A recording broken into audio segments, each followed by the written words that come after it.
दोस्तों, हिंदू धर्म में व्यक्ति की मृत्यु होने पर उसके परिवारजन शव का अंतिम संस्कार करते हैं। शास्त्रों के अनुसार दाह संस्कार की विधि दिन में ही करनी चाहिए, तभी आत्मा को सद्गति प्राप्त होती है। इस प्रक्रिया में अपना दुख व्यक्त करने के लिए हजारों की संख्या में लोग इकट्ठा होते हैं। लेकिन जब किसी किन्नर की मौत होती है तो उसका अंतिम संस्कार सबसे छिपाकर रात में ही कर दिया जाता है। उनके अंतिम संस्कार में कोई नहीं जाता। लोग उनके शव को देखने से भी डरते हैं। किसी किन्नर की मृत्यु के बाद किन्नर समाज जश्न मनाता है। शव को जूते चप्पल से पीट पीट कर छत विच्छत कर दिया जाता है। किन्नर समाज इतना अमानवीय व्यवहार क्यों करता है? आखिर किन्नरों की बातें इतनी रहस्यमयी क्यों हैं? इस वीडियो में पहले हम किन्नरों से जुड़ी ऐसी ही मान्यताओं के बारे में जानेंगे जो हमारे समाज में एक रहस्य बनकर प्रचलित हैं। उसके बाद मैं इन मान्यताओं की अनसुनी सच्चाई और जाने माने लेखक शरद द्विवेदी जी की पुस्तक किन्नर अबूझ रहस्यमय जीवन से कुछ तथ्यों को बताऊंगा, जिसमें किन्नर समाज के प्रतिष्ठित लोगों ने खुद इन रहस्यों से पर्दा उठाया है।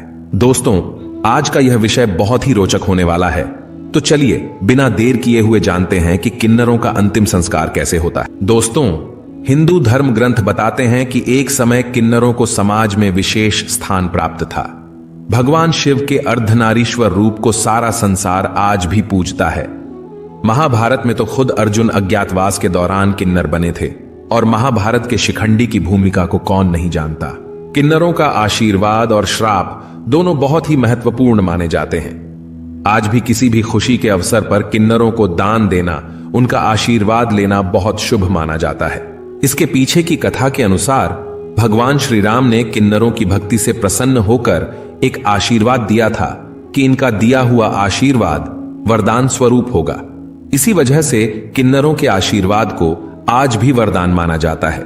लेकिन आज किन्नर वर्तमान परिवेश में नारकीय जीवन जीने के लिए मजबूर हैं। हम सबके बीच रहते हुए भी किन्नर सभी से काफी अलग होते हैं।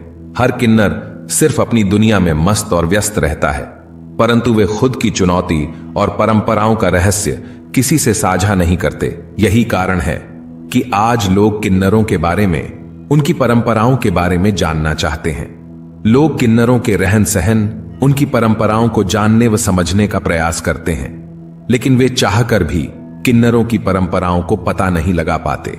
इसलिए आइए उनकी परंपराओं को जानने की शुरुआत करते हैं। सबसे बड़े प्रश्न से कि किन्नरों का अंतिम संस्कार कैसे होता है। मान्यता है कि किन्नरों के पास आध्यात्मिक शक्ति होती है, जिससे उन्हें मौत आने से पहले ही आभास हो जाता है और वे भोजन करना बंद कर देते हैं और सिर्फ पानी पीकर रहते हैं। इस दौरान वे बाहर भी नहीं जाते, किसी से नहीं मिलते, सिर्फ अपने आराध्य की प्रार्थना में ही समय लगाते हैं। साथ ही आसपास और दूर दराज के किन्नर मरते हुए किन्नर की दुआ लेने आते हैं। किन्नरों में मान्यता है कि मरणासन्न किन्नर की दुआ काफी असरदार होती है। अपने अंतिम समय में किन्नर केवल यही प्रार्थना करता है कि अब जल्दी ही उसे इस शरीर से मुक्ति मिल जाए। वे अपने आराध्य अरावण से अपने और दूसरे किन्नरों के लिए प्रार्थना करते हैं कि किसी भी व्यक्ति को किन्नर के रूप में जन्म ना मिले। हमारा समाज सदियों से किन्नरों के प्रति बेहद अमानवीय व्यवहार करता आया है। समाज को किन्नरों की भावनाओं और तकलीफों का कोई एहसास नहीं है, क्योंकि समाज उनके बारे में सही से जानता ही नहीं। समाज के लोग किन्नरों का बहिष्कार करते हैं। यही कारण है कि किन्नर समुदाय इस नारकीय जीवन से मुक्त होने पर अपने साथी की मृत्यु का शोक नहीं जताते। इसके बजाय वे अपने साथी की मृत्यु का जश्न मनाते हैं। भगवान से प्रार्थना करते हैं कि अगले जन्म में इस आत्मा को एक सशक्त मनुष्य के रूप में जन्म मिले। किन्नरों का अंतिम संस्कार इस्लामिक तरीके से होता है, अर्थात इन्हें दफनाया जाता है। मृत शरीर को वो कफन से लपेट देते हैं, लेकिन कफन को किसी चीज से नहीं बांधते। उनका मानना है कि ऐसे में आत्मा को मुक्त होने में कष्ट होता है। ये कोशिश करते हैं कि शव को ऐसी जगह दफनाया जाए जो वीरान हो, जहां कोई भी आता जाता ना हो। दोस्तों, मान्यताओं के अनुसार आइए अब जानते हैं कि किन्नरों की शव यात्रा में कोई क्यों नहीं जाता, और अगर कोई गलती से भी किन्नर का शव देख ले तो क्या होगा। दोस्तों, किन्नरों के अंतिम संस्कार में लोग इसीलिए नहीं जाते क्योंकि यह समुदाय अपने अलावा शव यात्रा में किसी को शामिल नहीं होने देता। इनका प्रयास रहता है कि यह शव यात्रा उस समय निकालें जब कोई भी इन्हें ऐसा करते हुए देख ना पाए। इसलिए किन्नरों की शव यात्रा रात में ही निकाली जाती है। किन्नर समाज का मानना है कि अगर कोई इंसान किन्नर के शव को देख ले तो वह मृत किन्नर अगले जन्म में किन्नर ही बनेगा और शव को देखने वाला व्यक्ति भी अगले जन्म में किन्नर के रूप में ही पैदा होगा। इसलिए ये अपनी शव यात्रा में किसी और समुदाय को शामिल होने नहीं देते। दोस्तों, लेकिन यह आश्चर्यजनक है कि किन्नर किसी और किन्नर के मरने पर जश्न मनाते हैं और शव को जूते चप्पलों से पीटते हैं। मान्यताओं की अगर माने तो किन्नर शव को दफनाने से पहले जूतों चप्पलों से पीटते हैं और यह काम सभी किन्नर मिलकर करते हैं। कई घंटों तक लगातार हर एक किन्नर शव को पीटता है और इसके बाद उसे दफन कर दिया जाता है। मरने के बाद मृत व्यक्ति की आत्मा अपने शरीर के आसपास ही घूमती रहती है। शरीर को पीट कर आत्मा को यह संदेश देने का प्रयास किया जाता है कि आत्मा अपना अगला जन्म फिर से किन्नर योनि में कभी ना ले। हिंदू और बाकी धर्मों में किसी की मौत हो जाने पर घर में कई दिनों का मातम छाया रहता है, लेकिन किन्नरों के साथ ऐसा नहीं होता। शव को दफनाने के बाद वे खुशी मनाते हैं कि उसे इस नरकीय जीवन से मुक्ति मिल गई। सारे किन्नर मिलकर मृत व्यक्ति के नाम से दान धर्म करते हैं।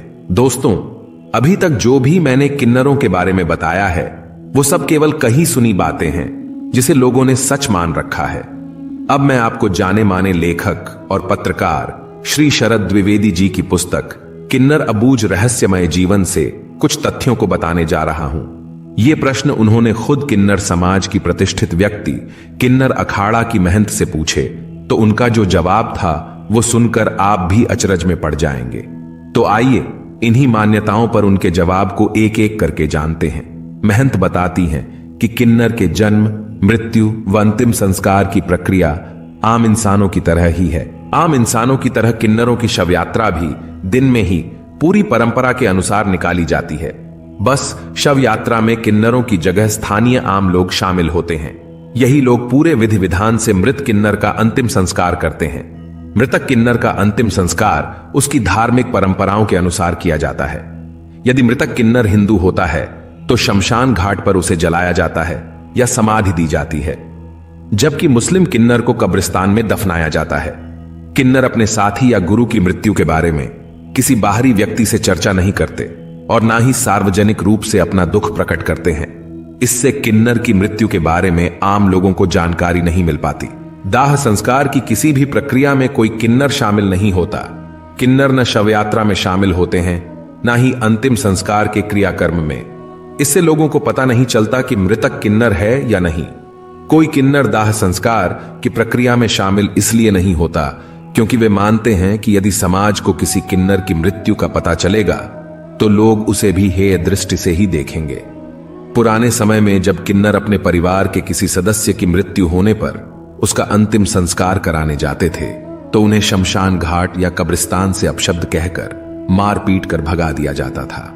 इसलिए एक निर्जन स्थान को चुनकर वहां गड्ढा खोदकर मृतक किन्नर के शव को दफना दिया जाता था, या फिर जहां नदी होती थी शव को उसमें गुपचुप तरीके से प्रवाहित कर दिया जाता था।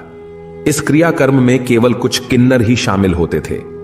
उत्पीड़न के इसी भय से किन्नरों ने अंतिम संस्कार में शामिल होना छोड़ दिया। इसी लोकलाज और उत्पीड़न के भय से किन्नर आज भी सदियों पुरानी परंपरा का पालन करने को मजबूर हैं। समाज में एक और भ्रांति सदियों से कायम है, शव को जूते चप्पल से पीटने और मृत्यु पर खुशी मनाने की, जो पूरी तरह ही असत्य है। जिस प्रकार हमें किसी को खाने का दुख होता है वैसे ही किन्नरों को भी होता है। मृत्यु के बाद किसी किन्नर के शव को कोई जूते चप्पल से नहीं पीटता और ना ही किन्नर की मृत्यु पर उनके साथी परिवारजन खुशी मनाते हैं। दोस्तों, यदि आप व्रत त्योहार